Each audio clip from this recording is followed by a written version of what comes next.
여러분 안녕하십니까? 오늘도 슬픈 중국에서는 문화 대혁명 과정을 다뤄보도록 하겠습니다. 문화 대혁명의 주역이라고 할 수 있는 홍위병들, 그들은 과연 어떤 삶을 살아야만 했을까요? 그들에게 문화혁명은 어떤 의미였을까요? 그들은 오늘날 문화 대혁명을 어떻게 기억하고 있을까요? 최근 언론 보도입니다. 2023년인데요. 지금 이제 중국에서 시점률이 굉장히 올라가고 그러니까 시진핑이 갑자기 문화혁명을 언급하기 시작했습니다. 문화혁명 기간 중에 많은 사람들이 그 지방의 하방이 되어서 그 농촌에 가가지고 일을 하면서 뭐 그랬던 것인데요. 저기서 보는 저 언론 보도는 지금 베이징에 있는 이벌찬 기자가 보도를 한 것인데요. 그러니까 19에서 26세 되는 남자 배우 아이돌 가수 10명이 그 항저우에 있는 어떤 축구장 크기 13개만한 크기의 농지에서 190일 동안 일을 하면서 그 농촌 활동을 통해 가지고 곡식을 만들어내는 뭐 그런 과정을 보여주는 예능 프로라고 할 수가 있습니다. 근데 이 예능 프로가 나오면서 사람들이 긴장을 할 수밖에 없는데요. 왜냐하면 도시에서 청년 실업률이 올라가니까 시진핑이 지금 저 청년들을 향해서 너희들에게 필요한 것은 저런 식의 노동자 정신이다. 우리는 사회주의 공화국이 아니냐. 뭐 이런 식의 주장을 막 해대기 시작하면서 발생한 문제입니다. 자, 이 청년 실업률이 21.3%를 육박하고 있는 저 그래프를 우리가 보면 알 수 있듯이 지금 중국이 매우 큰 경제적 혼란에 직면하고 있습니다. 그런데 실질적으로 어떤 경제학자들의 보고서를 보면 청년 실업률이 50%에 육박한다는 그런 통계도 있습니다. 왜냐하면 이제 졸업을 유예하면서 이 사람들이 이제 취업시장에 나가지 않고 있기 때문에 실제적으로는 대학생으로 분류되어 있지만 현실적으로는 실업자나 다름이 없다는 것이죠. 자, 저런 식의 경제적 혼란이 문화혁명을 다시 소환하고 있는 현실을 우리가 간과해서는 안 된다고 생각합니다. 자, 이 문화혁명을 이끌어왔던 그 세대를 잃어버린 세대라고 합니다. Lost Generation이죠. 이들은 대충 1949년, 그러니까 해방 이후에 태어난 출생자들로서 문혁이 일어날 당시에 중고등학교에 재학하고 있었습니다. 그 핵심 인원을 보통 한 1000만 명 헤아리는데요. 1966년에서 68년에 태어난 대학이나 전문학교에 다닌 재학생들도 한 그 정도 숫자가 됩니다. 1000만에서 1200만 정도 된다고 하죠.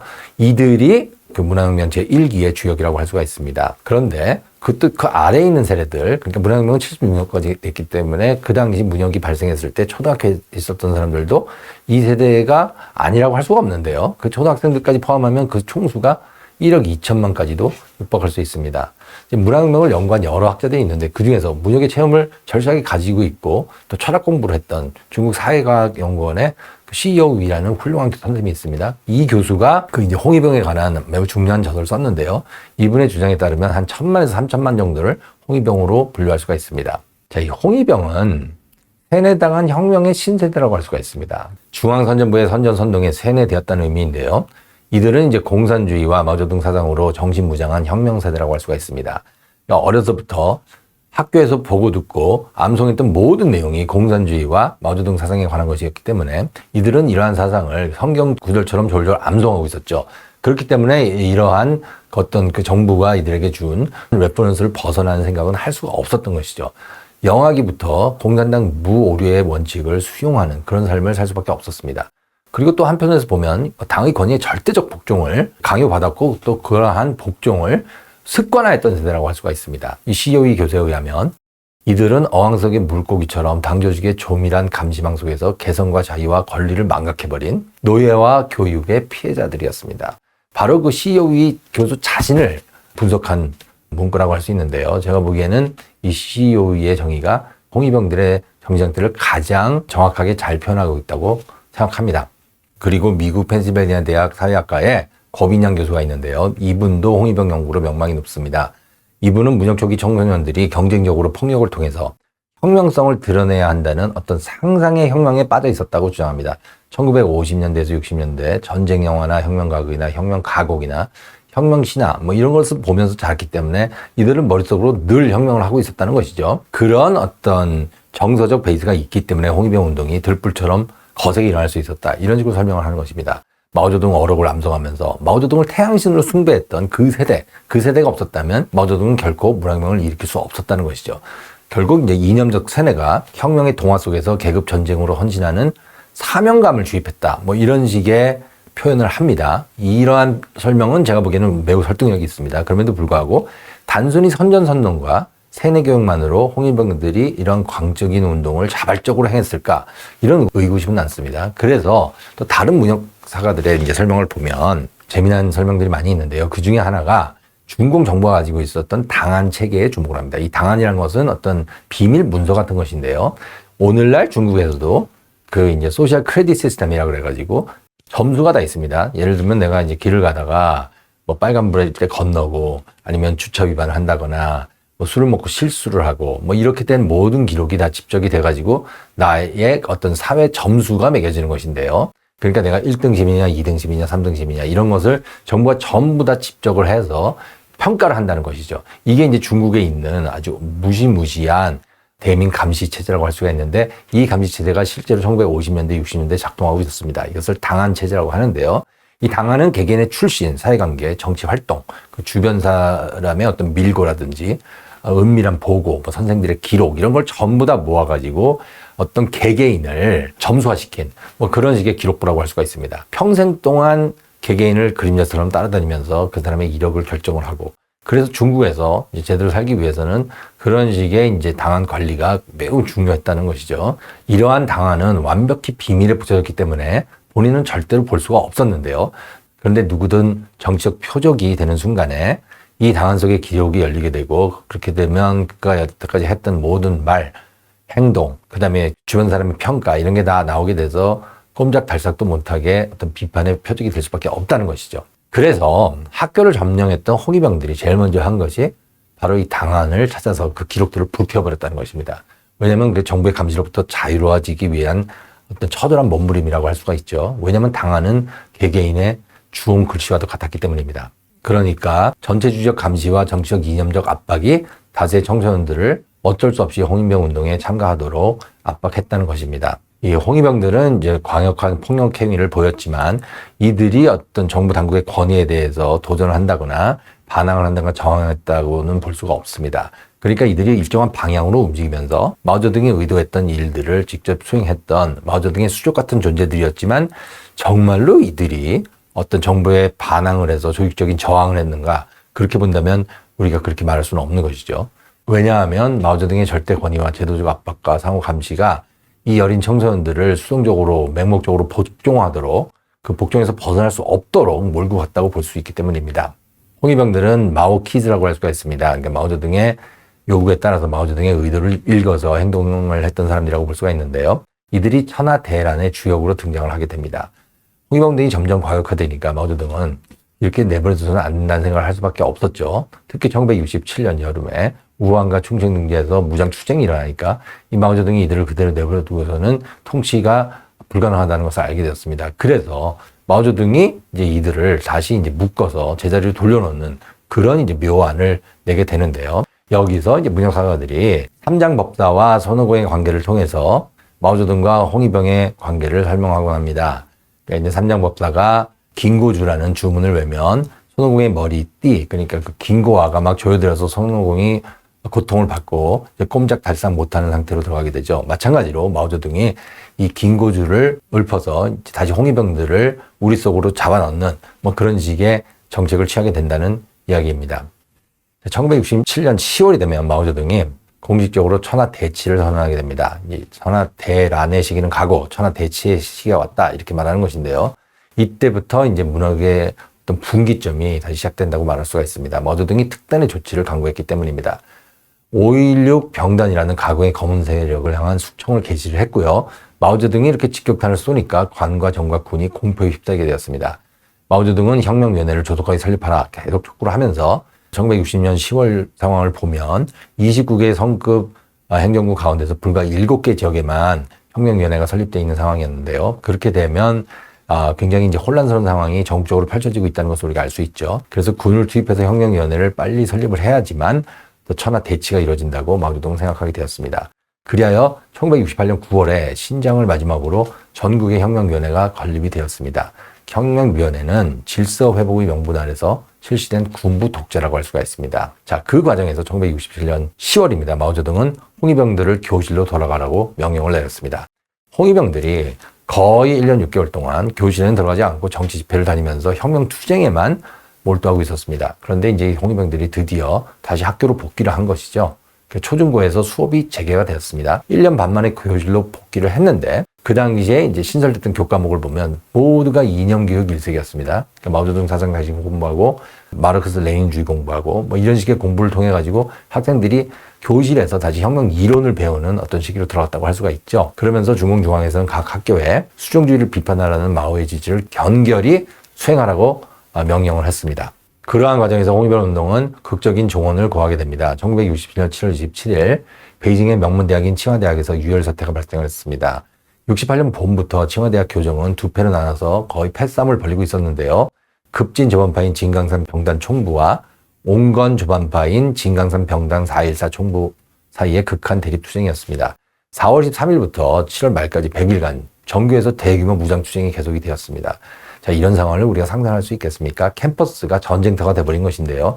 그러다 보니까 마오쩌둥이 이 사태를 방치할 수 없어서 7월 27일에 칭화대학 교정에 공인해방군 마오쩌둥 사상선전대라는 약칭 공선대를 투입하게 됩니다. 이 공선대는 보통 이제 곤봉 같은 것을 들고 와서 질서를 잡기 위해서 이 학생들을 다루는 사람들인데요. 그 과정에서 공선대 5명과 칭화대 소속 6명이 사망을 하고 400여 명이 부상을 하는 무장 충돌이 발생을 했습니다. 자, 이렇게 청와대학에서 엄청난 무장투쟁이 일어나서 마오쩌둥이 파견했던 공선대 중에 5명이나 사망을 하는 이런 사태가 발생을 하니까 매우 긴급한 사태라고 파악을 했던 정은라이가 새벽 2시에 침실로 마오쩌둥에게 전화를 걸었다고 합니다. 바로 그날 마오쩌둥이 격분을 해서 조반파가 진짜로 반란을 일으켰나? 이러면서 소리치고 일어났다고 합니다. 그래서 바로 다음날 긴급히 홍위병 대표들을 불러 모아서 어떤 대회를 열었는데요. 5명 중에 4명은 도착을 했는데 가장 중요한 인물인 청와대학의 급진조반파 대표 콰이다이프는 오지 않았다고 합니다. 이 콰이다이프는 문화혁명 당시에 어떤 상징적인 존재였는데요. 문화대혁명 당시의 마오키즈의 대표적 인물이라고 할 수가 있습니다. 66년 여름 청와대학 교정에서 류샤오치가 파견한 공작조에 맞서서 투쟁을 했던 그런 어떤 대표적 인물이었고요. 그리고 67년 4월에 30만이 운집했다는 그 비투 대회에서 왕광메이를 맨 앞에 서서 공격했던 조반파의 대표였습니다. 일개 대학생이었던 콰이다이프가 국가 주석이었던 류샤오치에게 맞서서 놀랍도록 대담한 투쟁을 했기 때문에 이 사람은 어떤 문혁의 영웅처럼 등장을 했습니다. 물론 그 배우는 마오쩌둥이었죠. 그러니까 콰이다이프는 마오의 마오쩌둥에 의한 마오쩌둥을 위한 꼭두각시였다. 뭐 이렇게 말할 수가 있습니다. 꼭두각시에 불과했지만 이 사람이 캠퍼스에서 가졌던 어떤 권위는 대단했다고 할 수가 있습니다. 그런데 마오쩌둥이 콰이다이프를 불러 모은 거죠. 그러면서 이 사람이 나중에 이제 소식을 받아가지고 헐떡이면서 회의장으로 들어갔는데 콰이다이프가 마오쩌둥을 직접 근거리에서 아련을 하는 순간이었는데요. 눈물을 펑펑 쏟으면서 칭화대학 학생들이 어떤 검은 손의 공인들에게 공격을 당해서 매우 위태로운 상황이라면서 마오쩌둥의 그 상황을 막 보고했다고 합니다. 그러니까 마오쩌둥이 그 배우의 흑수가 바로 나다. 내가 바로 검은 손이다. 이런 식으로 콰이다이프를 공격을 했다는 것이죠. 바로 그 순간이 홍위병 운동이 상징적으로 종언을 구하는 순간이라고 여러 문혁 사학가들이 말하고 있습니다. 그러니까 콰이다이프와 마오쩌둥의 만남에서 마오쩌둥이 자기를 위해서 그렇게 몇 년 동안 투쟁을 했던 콰이다이프를 버리는 순간이라고 할 수가 있죠. 자, 그 다음부터 상산 하향 운동이라고 불리는 하방이 전개가 됩니다. 그러니까 마오쩌둥은 도시 홍위병들을 농촌으로 파송하기 시작했습니다. 하방 또는 지식청년의 상산 하향이라고 얘기를 하는데요. 상산 하향이라는 것은 말 그대로 산 위로 올라가고 마을로 내려간다 이런 말이죠. 그러니까 이제 산간 벽지에 오지를 찾아서 학생들이 가는 것이죠. 가가지고 스스로 노동자가 되고 스스로 농민이 돼서 이제는 혁명운동을 정치 투쟁으로 전개하는 것이 아니라 노동 투쟁으로 전개를 한다는 것이죠. 그래서 이 학생들이 이제 농촌으로 하방되게 되는 이제 그런 대규모 도시 청년들의 농촌 이동이 시작되었습니다. 이것은 이제 청소년들의 인권을 짓밟는 지체적인 유형이라고 할 수가 있습니다. 여기서 유형은 어떤 도배형이라고 할 수가 있죠. 멀리 떠나는 겁니다. 이 학생들이. 그러니까 도시를 버리고 떠나야 되는데 이들에게 무슨 의료 혜택이 주어진 것도 아니고 최저 생계비가 보장된 것도 아니고 진로 선택을 할 수 있는 자유도 주어지지 않았습니다. 그러니까 이제 아주 노골적인 인권유리라고 할 수 있는데 일단 이 운동이 시작됐을 때 홍위병들은 마오쩌둥의 뜻이 그렇다면 우리는 가겠다 그러면서 자발적으로 간 홍위병들이 매우 많습니다. 낯선 오지로 추방되면서 또 강제 노역에 투입되면서 처음에는 즐거운 마음으로 노동을 시작했다는 것이죠. 그런데 얼마 못 가서 알게 되는 것이죠. 이 매우 잔혹한 형벌을 그들이 당하고 있었다는 것을. 그래서 이후에 이들이 시기에 겪었던 수많은 경험들을 글로 써서 이제 발표하게 됩니다. 자, 이제 문혁 당시에 상간 벽지로 추방당했던 학생들을 지청이라고 합니다. 지청은 지식 청년들의 약자인데요. 대충 1947년부터 59년 사이에 도시에서 태어난 청소년들이었습니다. 이 하방은 두 시기로 나눠볼 수 있는데 그 제1차 고정인은 1967년에서 1972년까지고요. 그 당시에 대략 716만 명이 파송되었습니다. 그때 2차 보조기는 1973년부터 77년까지인데 대개 고등학생을 중심으로 한 859만 명이 파송되었다고 합니다. 매우 어린 학생들이 농촌에 가서 실제로 노동을 하면서 뭔가 혁명 정신을 배운다는 그런 식의 명분을 가지고 있었습니다. 이들은 추방된 청춘들이었습니다. 1978년부터 79년까지 고교생 일부가 계속 파송되기도 했습니다. 그러니까 운이 좋으면 도시 변두리에 가서 살 수가 있지만 특히 베이징, 천진, 항저우, 난징, 우한, 청도, 충칭 등에서 무장투쟁이 발생했던 그런 대도시의 학생들은 네이몽고나 신장이나 윈난이나 해일농장 등 더 멀고 더 힘든 오지로 배치되었다고 합니다.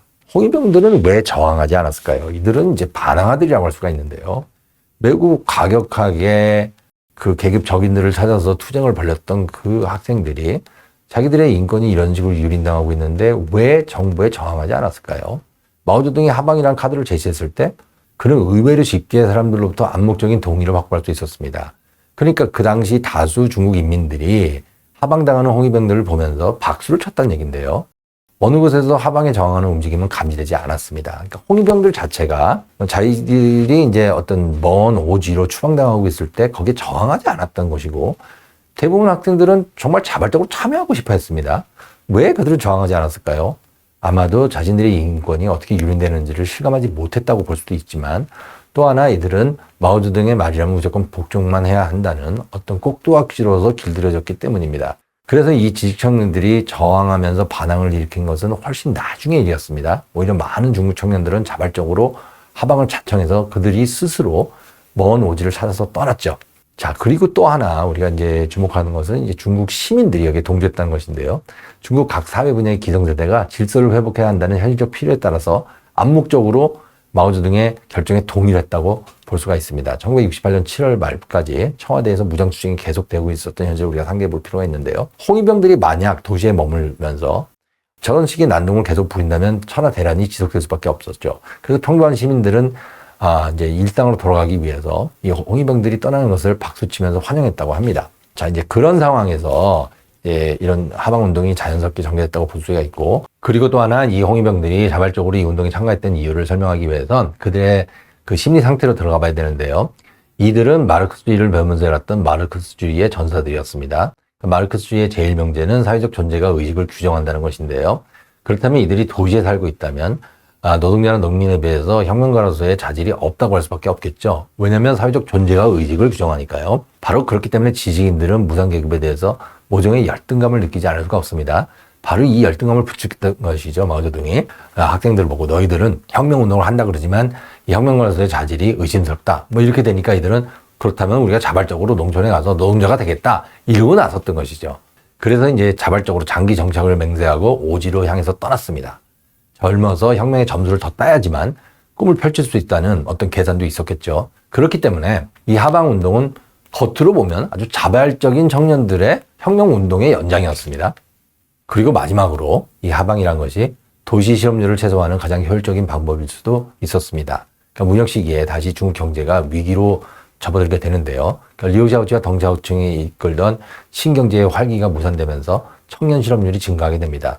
오늘날 중국 현실과 비슷한 상황이 발생하게 된 것이죠. 그런데 이렇게 실업자인 청년들이 도시에 남아서 혁명 투쟁을 이어가는 현실은 절대로 간과할 수 없는 매우 중대한 사태라고 아니할 수가 없습니다. 그래서 실업률을 해소하기 위한 모책으로 이들을 농촌으로 보냈다고 할 수가 있죠.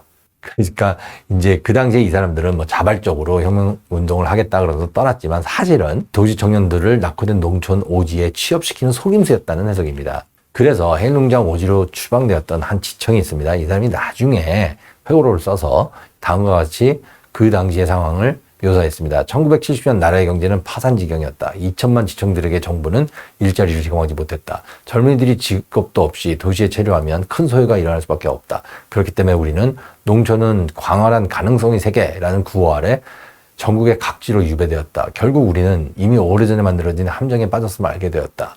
비참하게 많은 공경을 겪으면서 우리는 국가도 감당 못할 무거운 짐을 짊어져야만 했다.